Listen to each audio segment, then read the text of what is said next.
It's funny. I feel like even the same beat, if you just post it online, when people see you kind of like making it and see you as a person, like a real person doing it, they almost like it more and are more likely to go buy it. Tory Lanez dropped his album Daystar, had one on there. That was a beat that me and Jonas made probably like 3 years prior, and it was just on YouTube for a long time.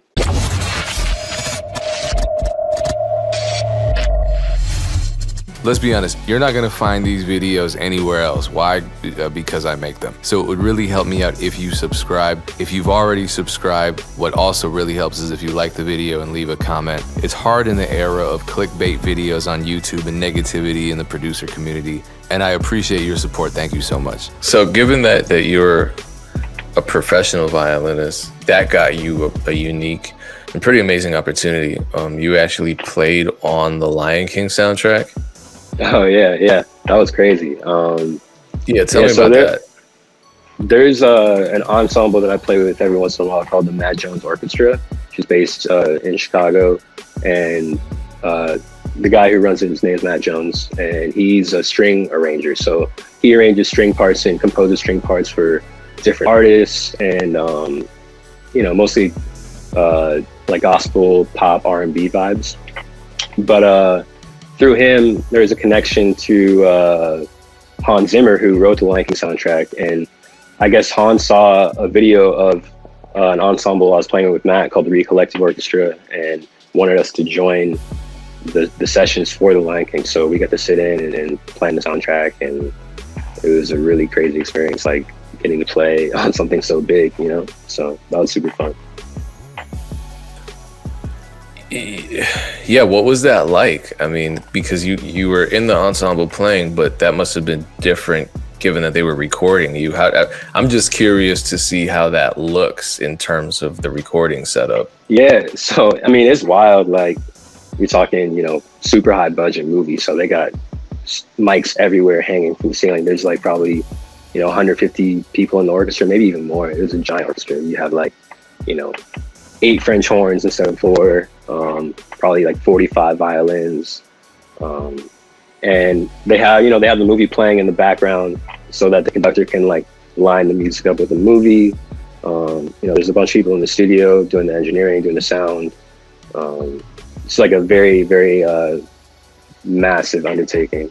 So it was crazy being in those rooms and getting to work with those types of people. So yeah, it's definitely a great experience. Did you meet Hans Zimmer? Yeah. He's such a nice guy. I mean, he doesn't remember who I am, but he's super nice. He interacted with us like, we were regular people. He wasn't, stuffy at all, and just like the most caring guy.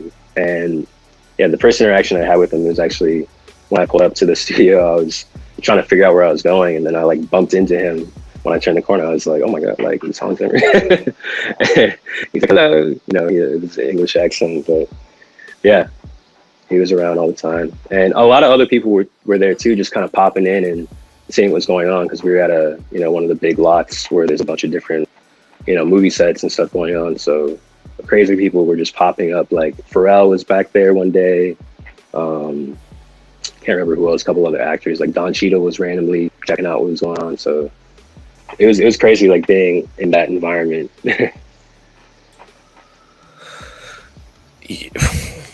That's an experience, to say the least. Okay, so let's zoom out a little bit. How long has music been a full-time job for you? That's a good question. I'm trying to think. So I think I started making enough money to like support myself during my last year of college. And when I got out and did the gap year was meant to be so I could get a better scholarship opportunity when I applied to grad school, being self-sustained. But then my path kind of like changed a little bit. But so probably, you think like 6 years, I think it's been my full-time job. But that's mostly with beat sales and stuff like that. Like I've been doing violin gigs for a longer time, but I'd say like with beats and selling online through BeatStars and stuff, probably 6 years. It's been my main source of income. So would you say selling beats online is generally more profitable than, playing in orchestras and symphonies and so forth? So I think there's a higher ceiling with production. I enjoy it more personally, but in orchestra, so if you're gonna play in like a top 10 orchestra, it's actually really well paying. You get benefits, healthcare, all that, and like it depends on the orchestra. But starting salary for like the New York Philharmonic or the Chicago Symphony is probably around like 160K, and that's pretty much a full time job. But people do other stuff besides that. So like you could play in an orchestra and teach at University of Michigan and do other solo endeavors on the side. So there's people who are making a lot of money, but those positions are hard to come by because someone gets in an orchestra, they're in it for 50, 60 years until they retire, or just don't want to do it anymore. And so there might be one position opening every couple of years, and there's 300 people auditioning for it. So I'd say it's basically like getting into the NBA or something. Yeah, exactly. And it's like, for example, like if a position in Chicago Symphony was open and there's going to be an audition, like all the people who you went to school with and the people in the years above you and under you are going to all be auditioning for that job. So it's super competitive, and they've all been playing their instrument for 20 plus years and waiting for that opportunity. So there's definitely I think there's more lanes in production, but it's hard to say. Yeah, because 160 isn't bad, but then if it's that fiercely competitive, then that kind of calls it or all into question. If you're a soloist like Yo-Yo Ma or something, like you're making bread for sure. Yeah, that's Yo-Yo Ma. Again, shout out to cello players. But that not everyone's gonna be Yo-Yo Ma. So yeah, and not everyone's gonna be Pdub or Dylan Graham either. So I want to keep that into perspective too. Well, I think I know you're being modest, but I think it is a major accomplishment, and one that can't be minimized, just to be in this space and making a living doing it, regardless of whether that's making $35,000 a year or $250,000 a year selling beats online. That it's amazing just to be in that space, because this space didn't exist 20 years ago. You know what I mean? Exactly. And there's no blueprint for it. We don't go to school for it. We don't, there's people will sell you guidebooks on how to, become rich overnight and buy a hot green Lamborghini and all that. But that doesn't turn you into a business person. So that it is pretty amazing. So shout out to everyone that's doing that. I really respect that, because I know how difficult it is. And shout out to everyone who's learning their way towards that goal. Speaking of learning your way towards that goal, what would you say is the most important habit that you formed, or the most important action you took that allowed you to transform your love for making music into an actual career? Consistency is huge, because I think I started posting beats on YouTube in like 2012 or 2013. And even before that, YouTube, I don't know if you were on this site, but I remember like I was on like Rock Battle and stuff like that, just posting stuff on Looperman way back in the day. Like, and so, there's a lot of people who I've seen just kind of like give up, and if they kept going, they'd be at a point where they'd be killing it right now. And it's easy to get discouraged, and when things aren't going well, just kind of like, push it to the side. But I say that's probably the biggest thing, is just consistency, because there's no really crazy like blow up or anything. It's just 1 year is better than the past year, the next year is better than that, and over time it just you build an audience, and things kind of go better. So what was it that made you keep the faith in the long-term journey rather than give up? If you had because I'm sure it took you some years to get to that point. Yeah, for me, I just I'm not good at anything else, and like I like doing it anyway, regardless of whether I was making money or not. It was just kind of a hobby. So for me, like it's easy to just kind of keep on track and because like I didn't really know what else I wanted to do necessarily. But yeah, I feel like every once in a while too, like when things seem like they're going the worst, something will come up that gives you more hope. Like, you know, even if it's not a placement, just like someone reaching out or an opportunity to do something or send stuff to someone. So I feel like those kind of get you through the hard times. And then also just try new things constantly, you know, kind of switch it up. If you're doing the same thing every day and every week and month expecting the same results, then, you know, it's going to make it a lot harder. But just trying different things, like whether it be collaborating or, you know, posting stuff on a different medium or just trying different selling tactics, like it spices it up for you to keep it interesting. Yeah, how long would you say it did take you from when you first started selling beats online, you know, taking it seriously, to when you suddenly became sustainable? Yeah, I think first started posting beats online seriously probably like 2011, 2012. And I didn't start making a living from it, like, or enough to like live off of until probably 2015, 2016. Okay, so like 3 to 4 years. Yeah, probably 4 years. Got it.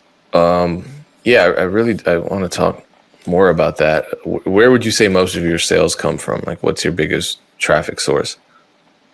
It's changed a lot over the past few years. At first it was definitely through YouTube, because I think that was early on when like type beats on YouTube started really like becoming a thing.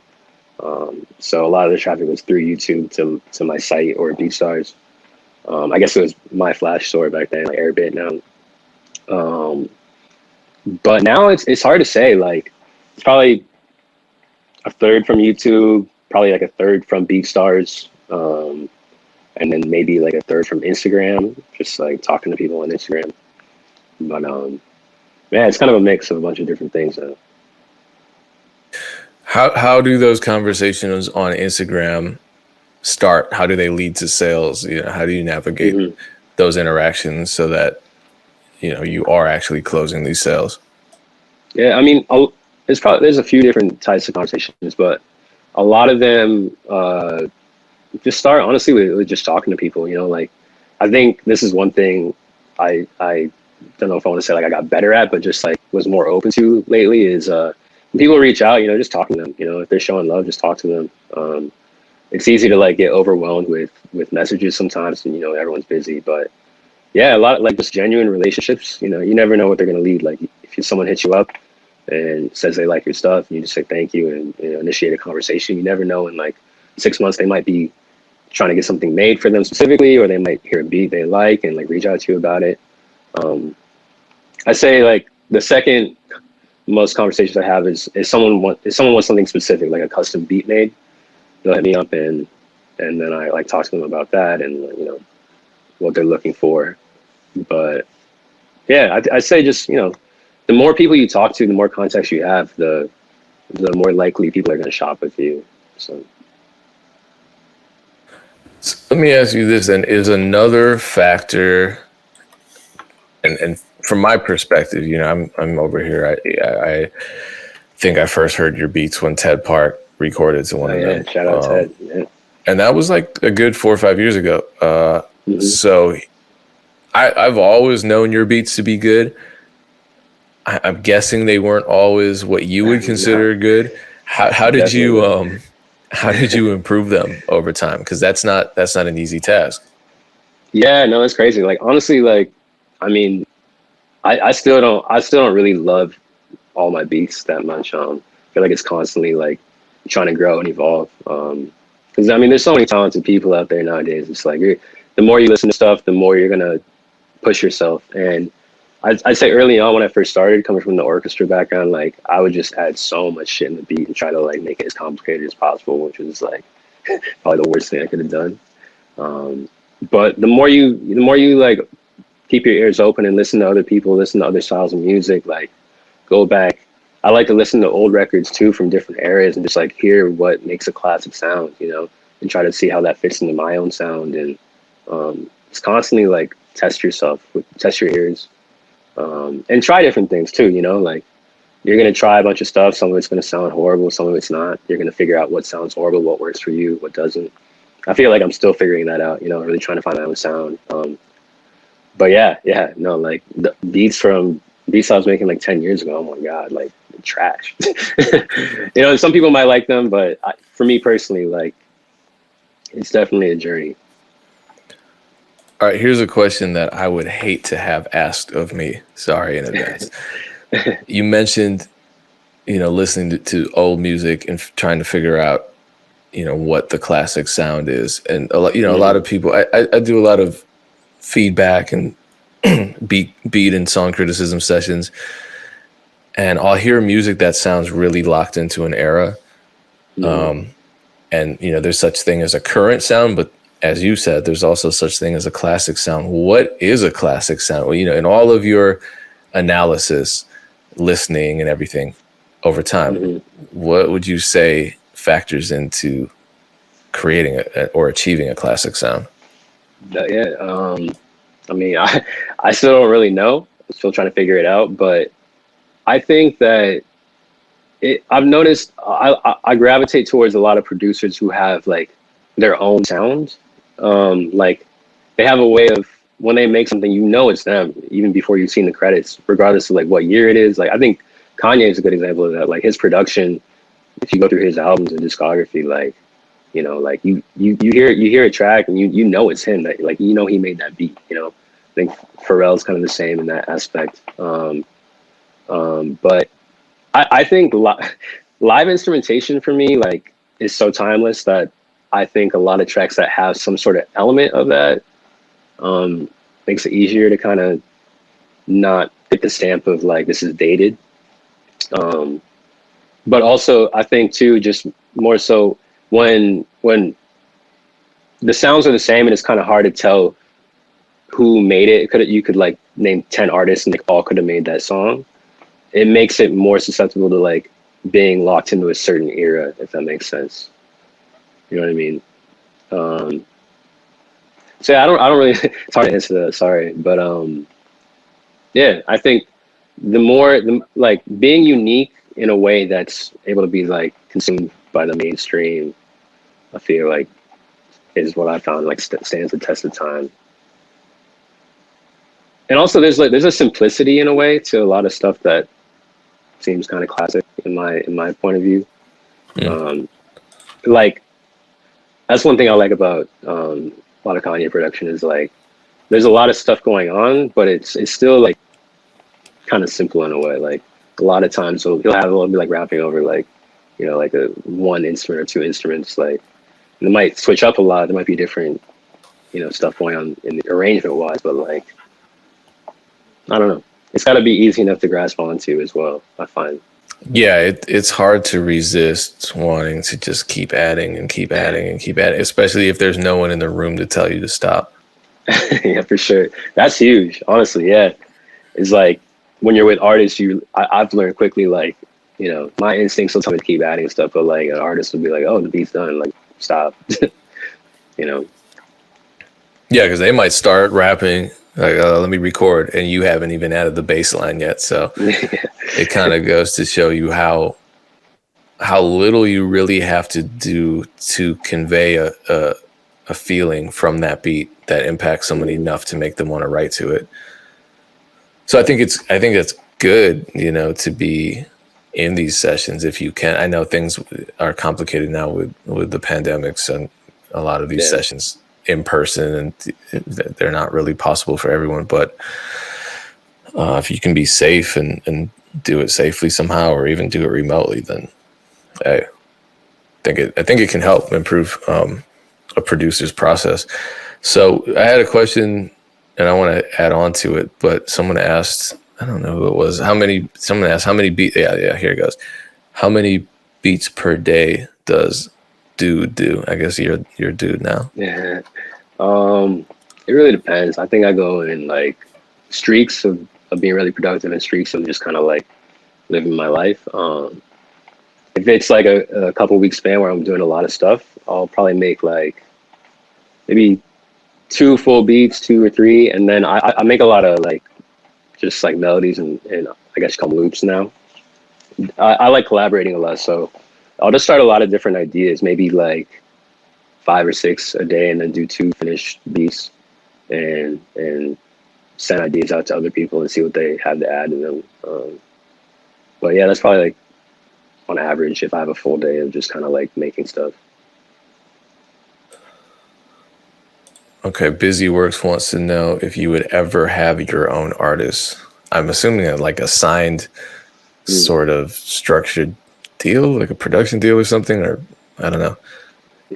Yeah, I haven't really thought about like necessarily like signing artists, but I would love to have artists that I just like, kind of like can curate their sound in a way, just collaborate with artists where, it's like I guess you're their main producer, or like you have a lot of influence in what they're doing.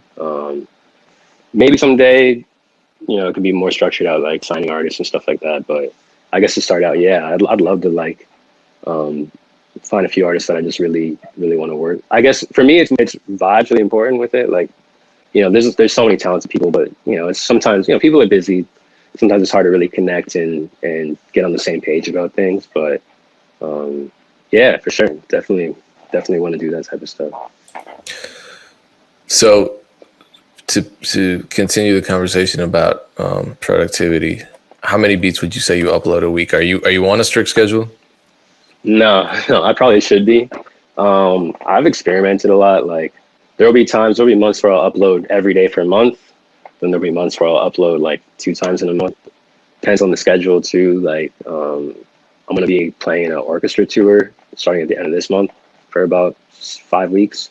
So like during that, I don't have as much time to like make things and upload. So I might upload like twice a week during that time. But if I'm at the crib and just have a lot of time, I might upload every day, maybe 2 times a day sometimes. So it really depends. I've noticed, for me at least, like, I mean, I guess this kind of makes sense, but the more I upload, the more, views you get. So if you're uploading every day consistently, like you're going to get more people listening to your beats just by the number of uploads you have. But all right. So speaking of views, you have almost 200,000 YouTube subscribers. That's a good number. What kind of strategies do you employ in terms of how you title your beats, thumbnails, etc., to make sure that your videos get clicked? That's also changed a lot over time. I don't know. I feel like I don't put as much thought into that stuff as I should, or I've seen other people do. For me, I just have like a simple title with the beat name on it. I like the simplicity of it. And then as far as trying to get more clicks, trying to get more views, title wise, I sometimes I'll put like artist type beat. I've done that in the past too, where multiple artists type beat. Like tried free beats, I've tried a bunch of different stuff. I started doing just like, I make a lot of R&B stuff, so I started putting like R&B instrumental, super basic. I kind of like doing that. Maybe like not necessarily putting the beat in like when someone's writing to it, maybe not like putting in a box for them of like who could go on it. But I've tried a bunch of different stuff. I feel like personally, I think I've noticed that if I do something simple like R&B instrumental or R&B type beat, maybe, I don't know what the SEO and stuff with like that is with those, but I've noticed more people gravitate towards those in a way. Okay, so you're not even necessarily checking the keywords to see rankings and all that. You're just no. I used to, but I didn't. I don't know. I didn't notice enough of a difference when I was like doing it, and so I kind of just go with how I'm feeling, I guess. Have you noticed changes in engagement and views over the past couple of years on your YouTube channel? Oh yeah, for sure.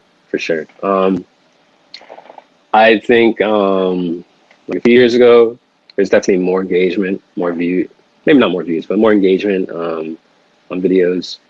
The last couple of years, I think like overall views have gone down a little bit. You might still have a beat here and there that like, pops off and gets a lot of views, but overall views are down. But in a way, like For me, it was like when it starts happening, you know, like obviously everyone's tapped into what they're doing, and it's like, oh no, views are going down. But like as far as I can tell, it doesn't really affect sales that much. I feel like, you know, it doesn't take that many people buying beats to make an income off of it. You know, it's like if you say a video gets like 500,000 views or something, like still probably only like 100 people are gonna buy that beat. You know what I mean? For the most part, it depends. It depends on the beat, but like, yeah, let's say like 20,000 views on a video, like a very small percentage of those people are gonna actually buy it. So like, if you have 2,000 views and those same 200 people buy the beat, it's the same amount of money you're making. No, that's a good point, and that's something that I think about a lot because my views are pretty low, and my sales have gone up as the views have gone down. And I just think that it could be, you know, a matter of the people who want my sound are the ones that are watching. You know, the people that aren't, they're not watching it. But when you get into the like the millions of views, yeah, you're selling a lot of those. But you're right. No, but good. Like I've had beats that got, you know, 5,000 views. I've had ones that got, you know, 30,000 views, and I don't really notice a difference in sales in those two videos. You know, the one with 5 might sell more than 30. So I can't just sit here and say the more views equal more sales, because that's not always the case. And then you're saying that's been your experience. Yeah, but you're right though. You're like, there is a certain number of views where it is different. Like if a beat goes kind of viral, I guess, like if it gets, like 500,000 views, millions, especially, like, yeah, you're going to get a lot more sales on that beat. And I find even with the YouTube views going down, you might not get those types of videos as often, but like they still randomly happen. You know what I mean? So that's why I feel like the more you upload nowadays, like the more chance you have to just randomly get something that pops off like that. But for the most part, like, yeah, it's been the same experience as you. Like my views have over time probably gone down a little bit, but you know, sales go up even though they're going down. And I think that's also why having like a certain type of sound that people are looking for might be important, because like you said, like if they want that sound from you, and there's not a lot of places to elsewhere to get it, then they're going to still shop with you even if it doesn't have a lot of views. Yeah, I don't know that views are the factor. You know, like if a rapper wants a certain beat, they're not gonna say, this one only has 1,200 views, I don't want this one. That it might be the opposite effect. I don't know. Yeah. Do you use any paid marketing to promote your beats? I haven't, honestly. I haven't used any paid marketing.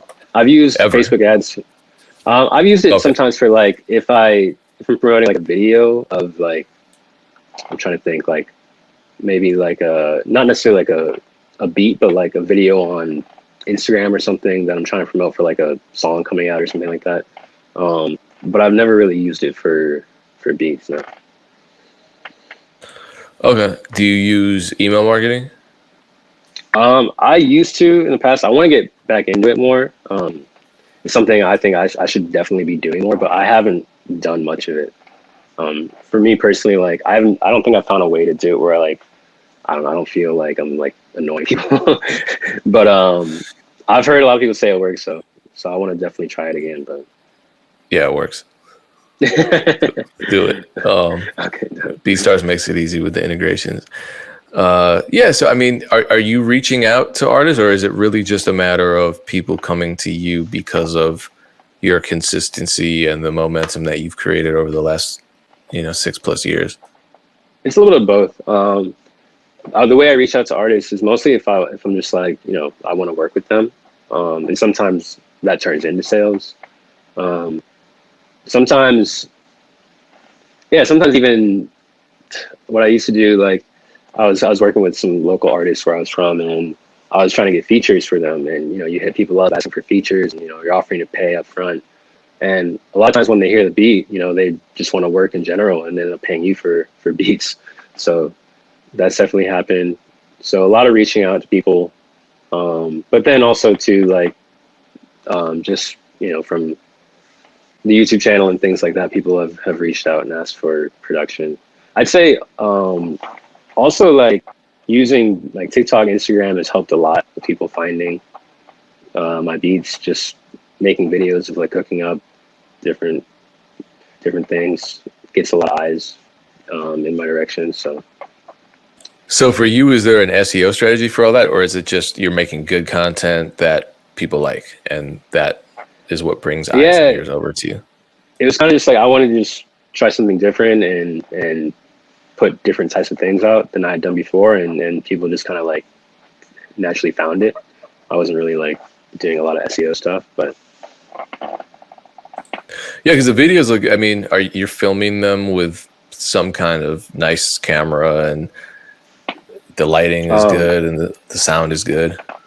The one in the kitchen, yeah, that was the camera we used, but most of them I just film on my iPhone. Just like set it up in my place and chop it together in iMovie.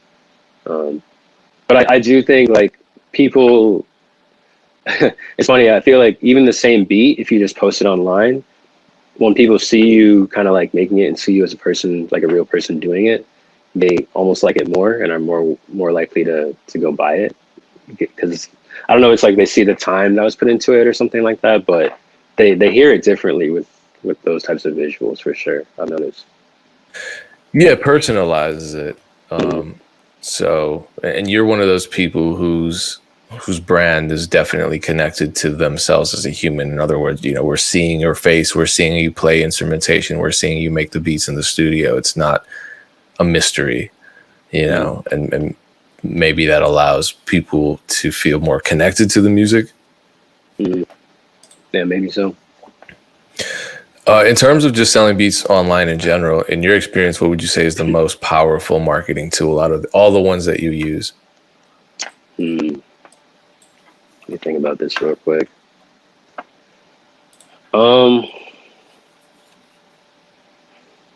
Honestly, I'd say like the most noticeable thing I've done is probably making videos of me like making things. That's probably like the most noticeable, where people like will reach out directly about a specific beat. Other than that, I think when things for my channel started going well a few years ago, that was before a lot of people were posting R&B type of stuff, and so I say like maybe like finding a lane that like people aren't posting a lot of helps a lot. You know what I mean?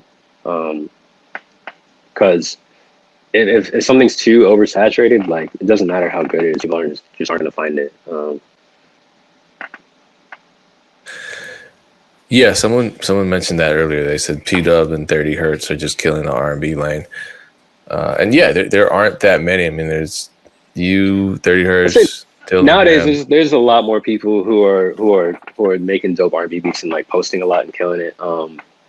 But like back in 2015, like there wasn't as like not nearly. I mean, that was when I feel like type beats was first really starting, and it was mostly like trap beats on there. So I like that was the one time I noticed an instant difference, like with views and stuff like that. Yeah, I think a lot of people think the opposite is true, that you have to make what's popular in order to sell beats. And you're saying it's the opposite of that, because you're going to get lost if you try to chase what's popular. In my experience, that's the case. Like I said before, it doesn't take that many people to buy things for it to add up to income. You know what I mean? Like if you're making niche stuff or making a sound that's not super popular, but it resonates with you.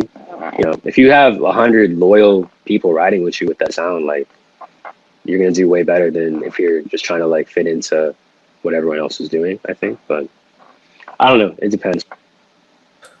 All right, let's talk placements. You actually had 2 major placements drop on the same day, which was kind of crazy. I think 3 actually, but one was DaBaby and the other was Lakel. Oh yeah. All right, let's start with the DaBaby placement. How did that start? How did it end up on his album? That was really crazy actually. I sent a lot of ideas to DJ Kid, his DJ, and he does a lot of production for him too. And yeah, we were tapped in for probably like a year. I was just sending stuff to him a lot, and then he hit me up one day and was just like, like we're going to the studio tonight, give me some ideas. And so I sent some stuff through, and then like that was like maybe a 2-day turnaround. He hit me up and was just like, yeah, so like these two things are going on the project. It's dropping next week. And so that was super random, super unexpected. The Luck House song, that was a beat I had made with Rock Boy Beats and then Juanye in New York. And Juanye was in the session with Lakel probably like a year and a half prior. And I remember he sent me that song after that session. And it was one of those things that like, I think like the label said it was going to come out at some point, but it just like never did. And it was sitting around for like a year. And then, you know, randomly, it's like, hurry up and wait. The label's asking for all these things. Like, we need this today. The song's going to come out. So, so that was one of those. They situations. love playing that game. Yeah. And then you're like, well, where's my advance? Yeah. Just hold up a minute. All right. So did you end up ordering plaques for that DaBaby record? I don't think it's gone gold yet, because it was on an EP he dropped. It wasn't one of like his big albums or anything. So, I mean, and it came out last November, I want to say. So yeah. Funny. I don't think anything I produced has gone gold or platinum. So it's like a lot of situations where like the artist we featured, or it's like not on one of their big projects, or I think more the most recent stuff I've had is like more of the placements that are on bigger projects. But actually, how does that work for the Lion King soundtrack then? Are you eligible? Because I'm sure that sold like crazy. Are you eligible for those kinds of rewards? I mean, I don't think so. I think we're more seen as like session musicians. It's for that stuff though. Like I played a violin on a lot of stuff that's gotten nominated for like Grammys and stuff like that, and so you are eligible to get like a certificate. And so Lion King was one of those, but as far as like RIAA stuff, I don't think so. Okay, so you're Grammy nominated then. I guess, I don't know. It's like, as a musician, it doesn't feel as personal because you're part of like, you know, like 200 people in an orchestra, and you're not really composing any of it, you're just playing it, but technically I guess so. I see what you're saying. Yeah. I mean, look, man, a Grammy's a Grammy. Did you end up signing a publishing deal after getting these placements, or were you getting offers for that? I just have the BeatStars admin deal. But yeah, not really. Just kind of, they happen, they come, they go. Try to get more. I don't think I've done anything like huge enough yet, but I mean, there are bad deals that people offer. What are some other recent major placements, or other major placements in general, that you've had that you were proud of? Right before the DaBaby placement came out, or maybe it was after. Tory Lanez dropped his album Daystar. Had one on there. Solar Drive at Night. And then Anne Marie just dropped her album, had one on there. Those are the most recent ones, I think. But yeah. Sorry, I'm looking up Daystar because I'm trying to see. Whoa, my cat is making some noise. Okay, Daystar won a bunch of awards. Dang. Oh, for real? That's dope. Well, let me look at it. Hold on. Commercial performance. Well, it was a top 10, so you could get the Billboard plaque for that. I mean, you could get the Billboard plaque for anything, but I feel like top 10 feels better. Yeah. You know what I mean? Actually, no, hold up. It was number 3 on US Top Independent Album, so that's wow. It's a nice looking plaque, yeah. And that was which track did you do on Daystar? Okay, I found it. Never mind. Solar Drive at Night. Okay, so there were a lot of producers on that. That was a co-production? Yeah, it's with Jonas K. Beats, Orlando the Great, Chaz.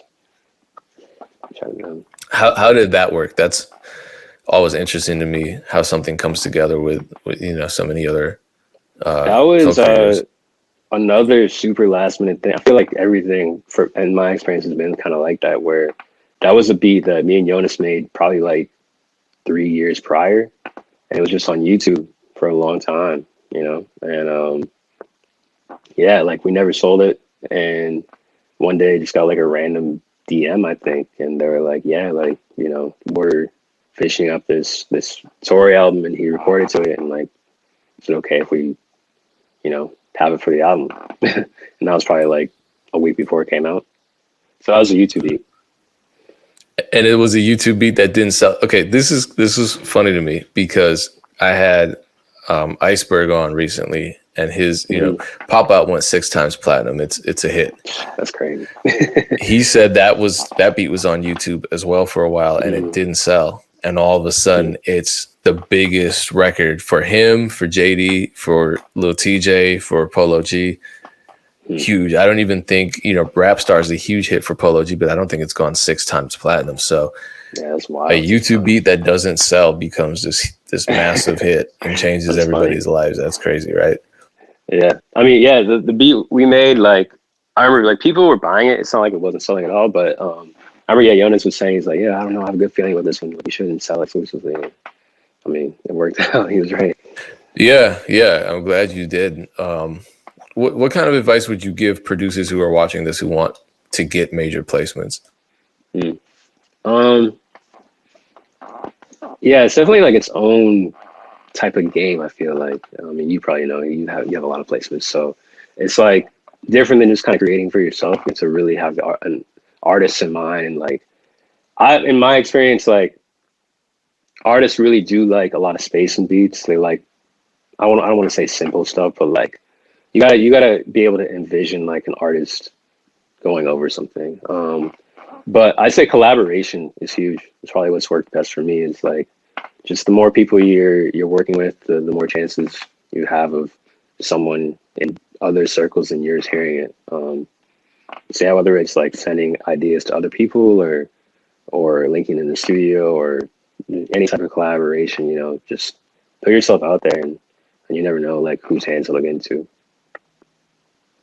So you collaborate, right? I guess, of course, we just collaborated on a couple records. Yeah, I enjoy it more personally. Just like after making beats for a long time, it's just kind of like kind of what your ideas are when you have to bring to the table, and you're always pushing yourself. But I find a lot of the time, like I get inspired to do things just from hearing like ideas other people put on stuff, or I'm all about just making stuff that sounds dope. Hopefully, so if someone else I feel like can add stuff that's going to get it there, then I'm all for that. What are some beat selling mistakes that you made early on? Oh, so many. I'd say probably the thing I wish I would have done the most was just like following up with artists and creating more of a relationship with people that are reaching out and using stuff. I've seen a lot of people blow up or do cool things, and it's like you don't have that relationship intact already. And in general too, like it's like I want to work with more artists and have a lot more dope records coming out rather than only worrying about selling beats. So people buying beats or subscribing to your channel is a good way to reach those people. And you never know what's going to happen. Like instead of trying to work with people who are already big right now, it's like the people buying beats on YouTube now or rapping on your stuff are the people who are going to blow up in 2 years. So I wish I would have been more in tune with that. Yeah, that definitely happens. It's hard to determine, who's gonna do what, especially given how many people are getting beats, whether it's free downloads or their actual customers. How would you make that determination?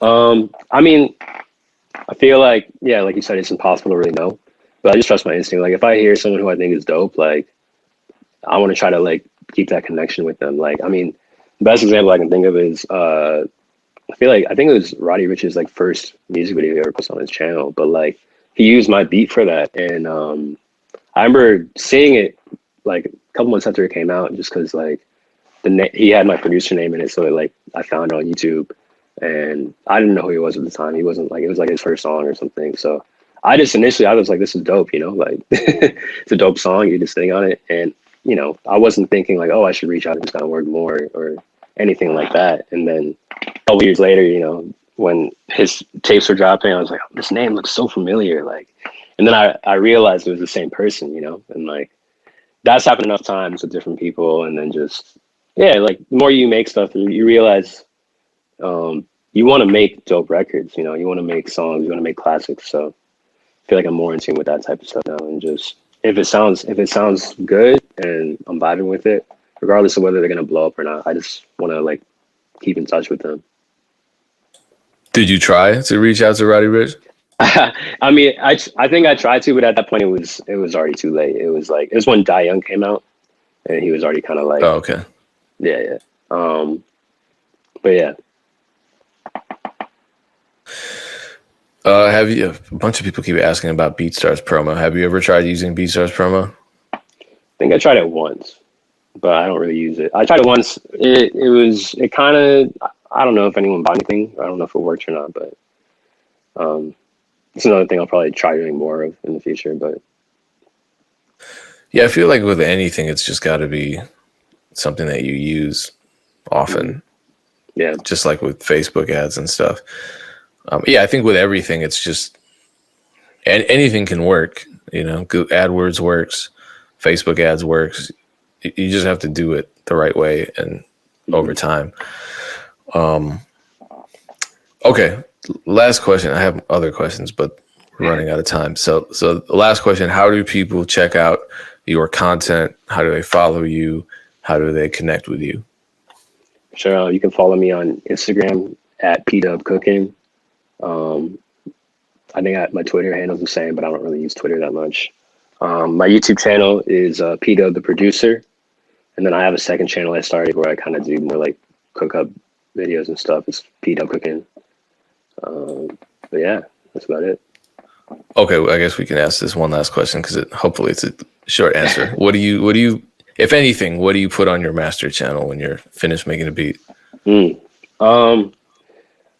Mixing, mastering, that's one thing I wish I was better at and trying to learn more of, but I use Ozone. I like it a lot. Usually have like a limiter, maybe imager, and EQ. Yeah, shout out to Isotope. We gave away a couple copies of the new Ozone suite, and dope. I forget who won. I think wasn't Cloud9 one of them. Someone who's in the chat right now won one of them. I was like, damn, how am I jealous of a person who won a contest that I helped create? Anyway, yeah, okay, it was Cloud9. Yeah, congratulations again, man. I don't know. The Ozone technology just keeps getting better and better. Cool, man. I appreciate your time. I appreciate your honesty. I appreciate you sharing your experiences. Shout out to everyone in the chat. We have a bunch of questions coming in, so maybe we can schedule a part 2 conversation, you know, sometime. Yeah, for sure. Like appreciate you having me. For sure. Yeah, of course. Well, anytime we'll figure out part 2. So once again, I appreciate you. Shout out to everyone for tuning in. Appreciate that. This will be archived on all BeatStars social media as well as my YouTube channel too, if you want to rewatch it. And appreciate you tuning in and staying for the whole thing. And even if you couldn't, hey, it's archived. All right. Same time, same place next Thursday. I'll be back. Peace.